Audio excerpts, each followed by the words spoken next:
तो देखो इस वीडियो में हम देखेंगे क्वेश्चन नंबर 5 और एक्सरसाइज 13.1 क्लास 10। यह भी क्वेश्चन सिमिलर है मतलब इससे पहले हम लोग क्वेश्चन नंबर जो 4 किए थे उसी के सिमिलर क्वेश्चन एकदम हूबहू, बस अंतर यही है कि यहाँ पर थोड़ा खुरापाती मचाया क्या कि हम लोगों के पास था एक घन आकार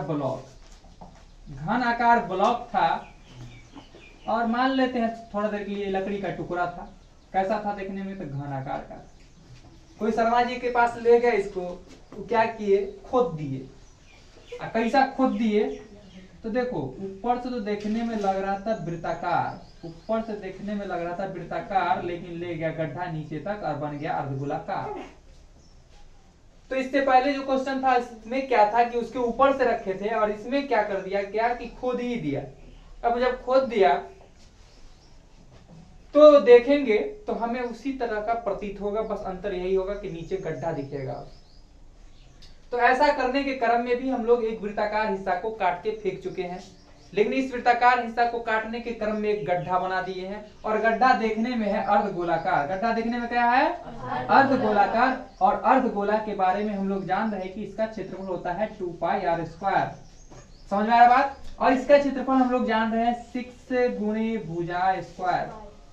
घन का क्षेत्रफल 6 गुणे भुजा स्क्वायर, लेकिन घन के क्षेत्रफल में हम लोग कुछ कानूंची किए थे क्या कि उसके ऊपर से एक परत को गायब किए थे। वो परत देखने में कैसा था? तो वृत्ताकार परत था। वृत्ताकार परत जो था, वृत्ताकार हिस्सा जो था, ये तो गायब हो चुका है। तो वृत्त का क्षेत्रफल गायब हो चुका है। वृत्त का क्षेत्रफल होता है πr², गायब हो चुका है इसलिए माइनस है।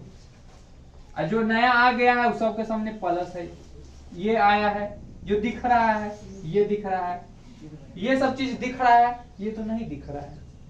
वृत्ताकार हिस्सा तो गायब हो चुका है, सतह गायब हो चुका है। वृत्त दिख रहा है कि वृत्ताकार ऊपर से कटा हुआ है, ठीक है, लेकिन ये हिस्सा तो नहीं दिख रहा है, सरफेस तो नहीं दिख रहा है, सतह तो नहीं दिख रहा है। जो नहीं दिखता है क्षेत्रफल नहीं होता है, जो दिखता है वही क्षेत्रफल होता है। आसान कॉन्सेप्ट है और इसी को संसारा बनता है।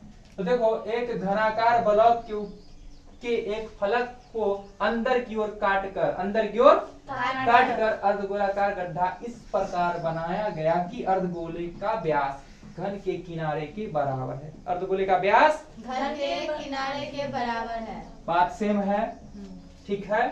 तो यहाँ पर हम देखें तो क्या बोलेंगे? अर्धगोला का व्यास, अर्धगोला का व्यास बराबर घन के किनारे की लंबाई। घन के किनारे की लंबाई बोलो या घन के किनारे की भुजा। वह क्या मान लेते हैं हम लोग? चलो यहाँ लिख देते हैं, माइनस में लिख देते हैं πr², कॉन्सेप्ट है, ठीक है ना। तो उसे मान लेते हैं हम लोग l, लेंथ। समझा रहा बात? अब देखो गोला का व्यास है, अर्धगोला का व्यास है l, यानी कि त्रिज्या का बात करें तो त्रिज्या जो मेरा होगा l/2 होगा। समझा रहा बात? निकालना का है शेष बचे ठोस का पृष्ठीय क्षेत्रफल, इसलिए शेष बचे ठोस का पृष्ठीय क्षेत्रफल।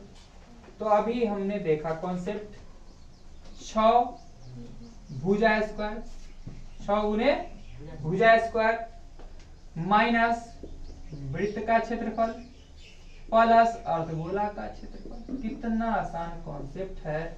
6a² plus πr²। 2πr में से 1πr चला गया, 2πr में से 1πr चला गया तो πr² बच गया। 6 गुने भुजा को माने थे l, तो बच गया यहाँ l² प्लस पाई का वैल्यू पाई ही रहने दे, ठीक है। आंसर देख लेना, पाई में होगा तो कोई बात नहीं है। r के जगह पर क्या रखे हम लोग? l/2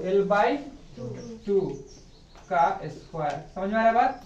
अब देखो 6l² प्लस पाई, l गुने l² और 2 गुने 2 नीचा।